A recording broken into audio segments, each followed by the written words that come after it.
ചൊവ്വാഴ്ച ഉച്ചയ്ക്ക് 2:00-ഓടെയാണ് തിരുവനന്തപുരത്ത് നിന്ന് VSന്റെ ഭൗതിക ശരീരവും വഹിച്ചുള്ള വിലാപയാത്ര ആരംഭിച്ചത്. മണിക്കൂറുകൾ വൈകി പുലർച്ചെ 1:00-ഓടെയാണ് വിലാപയാത്ര കൊല്ലം ജില്ലയിലേക്ക് കടന്നത്. രാവിലെ 7 മണിയോടെയാണ് കൊല്ലം ജില്ലയിൽ നിന്നും ആലപ്പുഴ ജില്ലയിലേക്ക് വിലാപയാത്ര കടന്നത്.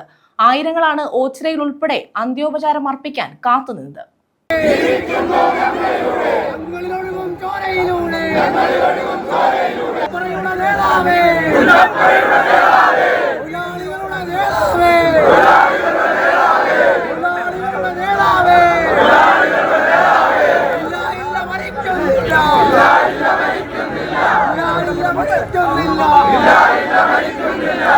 കേരളത്തിന്റെ പ്രിയ സഖാവ് VS അച്യുതാനന്ദന്റെ ഭൗതിക ശരീരവും വഹിച്ചുകൊണ്ടുള്ള വിലാപയാത്ര കൊല്ലം ജില്ലയിൽ പ്രവേശിച്ചതു മുതൽ ആയിരങ്ങളാണ് വഴിവക്കിൽ കാത്തുനിന്നത്.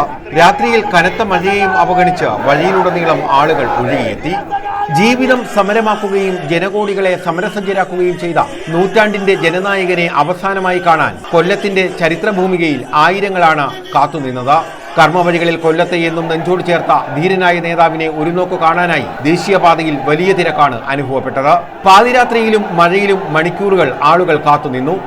പാരിപ്പള്ളിയിൽ കൊല്ലം ജില്ലാ സെക്രട്ടറി S. സുദേവൻ പുഷ്പചക്രം അർപ്പിച്ച് ജില്ലയിലേക്ക് വിലാപയാത്രയെ ഏറ്റുവാങ്ങി. സംസ്ഥാന കമ്മിറ്റി അംഗങ്ങളായ K. Rajagopal, K. Somaprasad, M.H. Charrière, S. Jayamohan തുടങ്ങിയവർ നേതൃത്വം നൽകി.